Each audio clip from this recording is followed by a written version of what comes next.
여러분 안녕하세요. 세계경제는 지금 편집자 정견만입니다. 네, 6월 16일자 세계경제는 지금 시작하겠습니다. 오늘 토픽 한 건 단신 4건, 그리고 오늘은 롱펠로의 시 Sum of Life 인생 예찬을 감상하시겠습니다. 오늘의 토픽은 미국 연준이 기준금리 Federal Funds Target Rate를 5.25 내지 5.5% 현행 금리로 유지하기로 했다는 소식입니다. 네, 오늘 단신 4건을 올렸습니다. 첫 번째 단신은 미국의 5월 중 소비자 물가 헤드라인 CPI가 전년 동기 대비 3.3% 상승에 그쳤다는 소식입니다. 특히 전월 대비로는 전년 오르지 않은 보합 수준이었습니다. 두 번째 단신은 EU, 유럽연합이 중국산 전기차에 대해서 최고 38.1% 잠정 관세를 부과하기로 했다는 소식입니다. 여타국 전기차에 대해서는 평균 21%를 적용하고요. 7월 4일부터 시행하되 단 관세 징수는 4개월 정도 이후부터 하기로 하였다는 소식입니다. 세 번째 단신은 보다 간추린 뉴스들입니다. 미국의 5월 중 생산자 물가가 0.2% 하락하였다는 소식, 그리고 최초 실업수당 청구자 수가 급증하였다는 소식, 그리고 러시아의 1분기 경제 성장률이 5.4%에 달했다는 소식입니다. 군사 장비 투자 증가에 따른 것입니다. 네 번째 단신은 다음 주 미국 금융시장 주요 이슈 및 일정입니다. 그리고 오늘의 명상은 우리 젊은이들에게 용기와 희망을 불어넣어 주기 위하여 롱펠러의 시 The Sum of Life 인생 예찬을 감상하시겠습니다. 네, 오늘의 토픽 Fed holds rate steady indicates only one cut coming this year. CNBC 뉴스 보시죠. 지난 수요일 연준이 기준금리 Federal Funds Target Rate를 5.25 내지 5.5% 유지하기로 결정하였습니다. 그리고 올해 연내에는 단 1회만 금리 인하를 시사했습니다. 지난 3월 FOMC 회의에서 연내 3회 인하를 시사한 것과 차이가 나죠. 그리고 장기금리는 당초 예상보다 높을 것으로 예상하고 있습니다. 그러나 물가 잡기는 연준의 목표인 2%를 향해서 완만한 진전이 있다고 이렇게 이야기하였습니다. 아래 그래프는 연준의 Federal Funds Target Rate인데요. 아시다시피 연준은 재작년 3월부터 작년 7월까지 11차례나 금리를 인상한 이후에 지금은 동결 상태를 유지하고 있죠. 이날 금리 동결과 함께 발표된 경제 전망 Economic Projection을 보면요. 먼저 경제 성장률을 보면은 올해 2.1% 성장, 내년에 2.0%, 내후년에도 2.0% 성장을 전망하였습니다. 경제 성장률 전망은 지난 3월과 같습니다. 다음은 실업률 전망인데요. 올해 4.0%, 내년에 4.2%, 내후년에 4.1%로 발표되었습니다. 지난 3월 발표 때보다 소폭 상승한 수치입니다. 다음은 핵심 물가 코어 PC 물가 상승률 전망인데요. 올해 2.8%, 내년에 2.3%, 내후년에 2.0%를 전망했습니다. 지난 3월 전망보다 조금씩 높아진 수치입니다. 다음은 기준금리 Federal Funds Target Rate 전망인데요. 올해는 5.1%를 전망했습니다.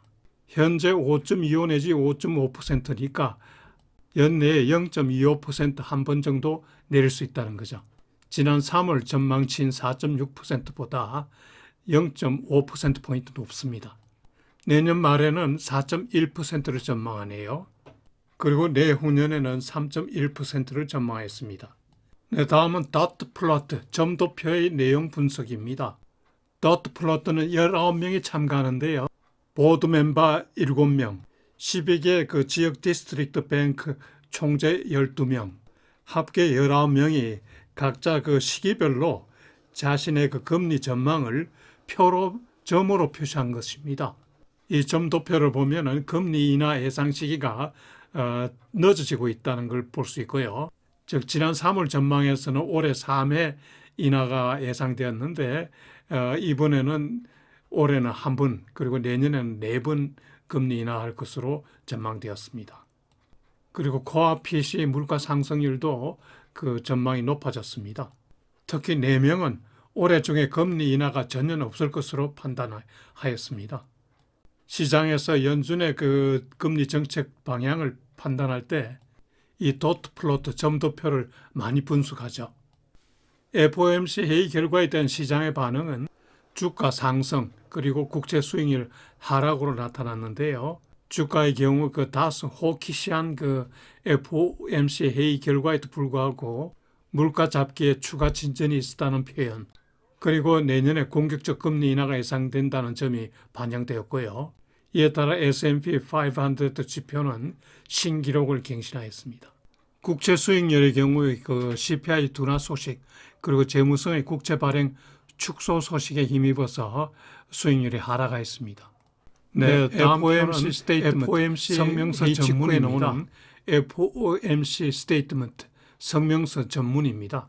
월가에서 그 페드를 연구하는 사람들은 스테이트먼트에 나오는 용어 하나하나를 분석하죠.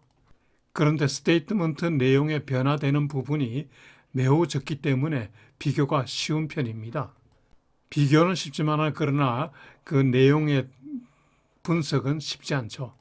연준 홈페이지에서 그 카피해온 스테이트먼트 내용을 여러분들이 시간 나실 때 꼭 찬찬히 읽어보실 것을 권합니다. 용어 하나하나에 다 의미가 있음을 느낄 것입니다.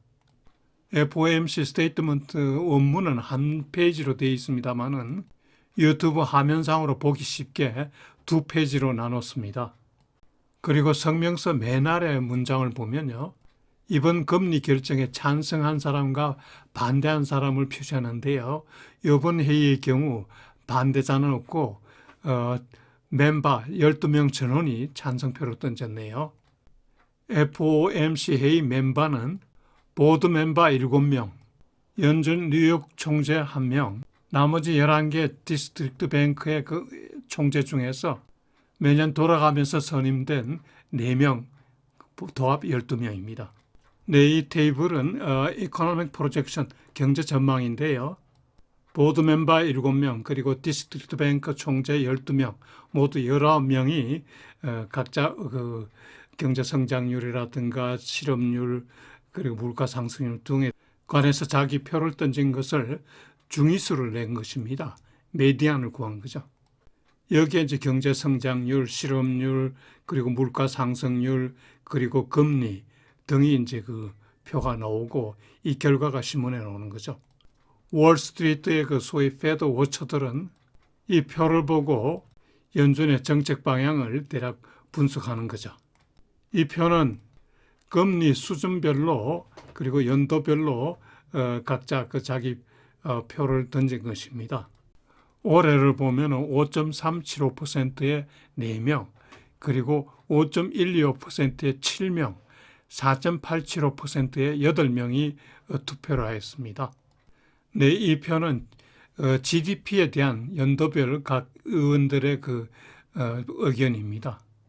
올해 성장률 예를 보면은 2.6 내지 2.7% 성장이 1명, 2.2 내지 2.3% 성장이 7명, 제일 많군요.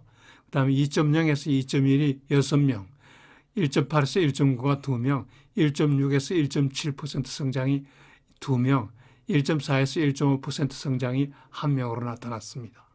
네, 오늘 첫 번째 단신 보시죠.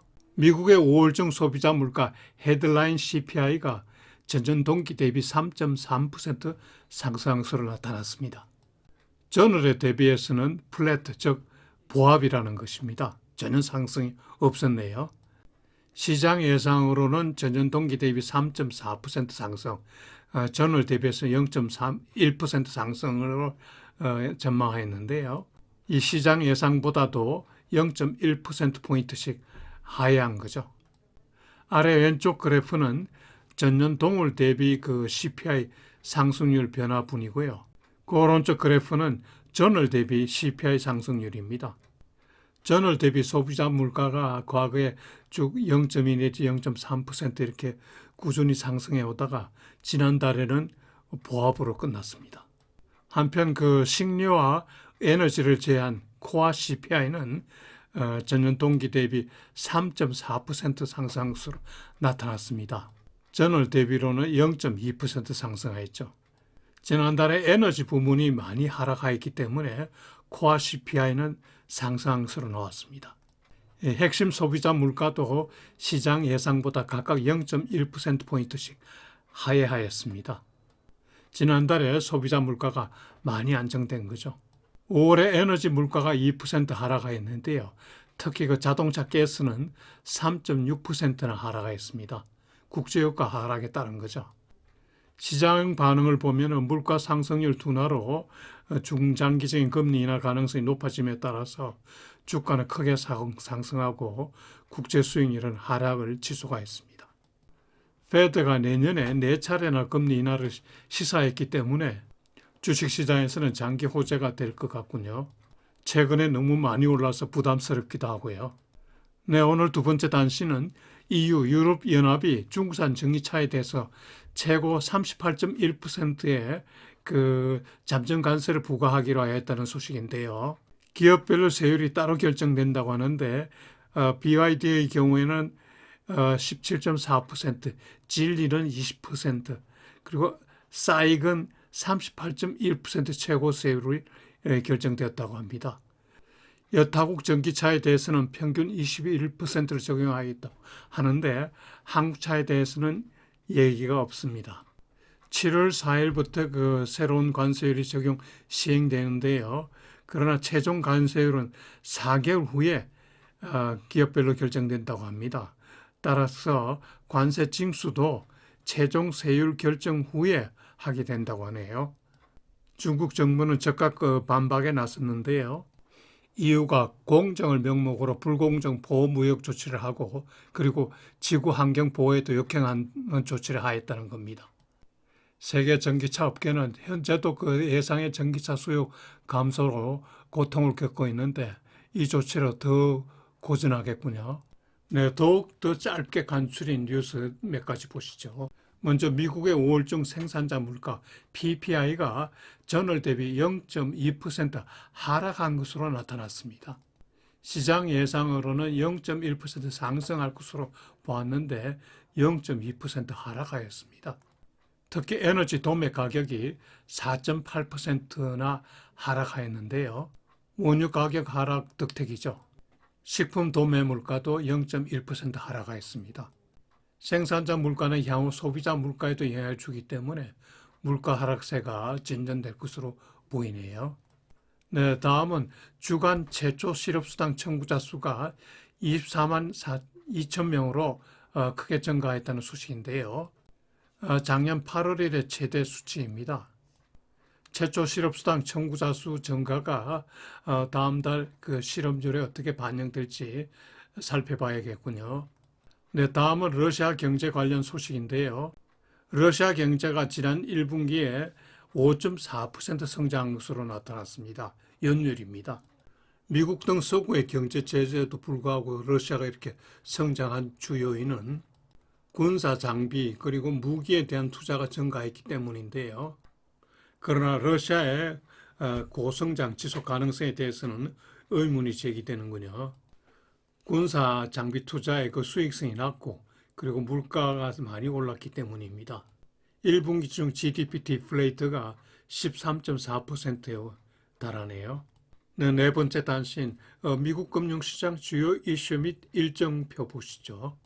지난주 미국 주가는 그 기업 실적 호전 등으로 S&P 500가 4주 연속 기록적 상승하는 등 기술주 중심으로 크게 올랐습니다. S&P 500는 1.8% 올랐고 나스닥은 3.6%는 올랐습니다. 다우는 0.6% 하락하였고요. 국채 수익률은 CPI 하락에 따른 그 금리 인하 기대로 주간으로는 하락하였습니다. 10년물 국채 수익률이 지난 주말 4.22%까지 떨어졌습니다. 아래표는 주가 지수 일중, 주중, 월중, 그 연중 변동률입니다. S&P 500는 작년 대비 22.72% 올랐고요. 다우는 12.2%, 나스닥은 29.5% 올랐습니다. 국채 수익률은 지난 주말 10년물은 4.22%를 기록하고 2년물은 4.72%를 기록하였습니다. 다음 주에 나올 경제 지표로는 소매 판매 동향, 그리고 제조업과 서비스업의 PMI 지수, 주택 건설 동향 등이 나오는데 관심사죠. 5월 소매 판매는 0.3% 증가할 것으로 예상되고 있네요. 그리고 FOMC 회의를 끝낸 다수 연준 인사들이 방송 출연합니다. 연준 인사들은 그 FOMC 회의 전 일주일 동안은 소위 그 사일런트 기간이라고 해서 방송 출연을 안 하죠. 그러나 저 FOMC 회의가 끝나면은 방송 출연이 많습니다. 다음 주에는 그 영국 BOE 영란은행도 금리 결정을 하는데 목요일 날 현재 기준금리 5.25%를 동결할 것으로 예상되네요. 참고로 미국 그 정시는 6월 19일 날 휴장입니다. 준티언스 홀리데이 노예 해방 기념일이죠. 네, 요일별 일정은 표를 참고하시기 바랍니다.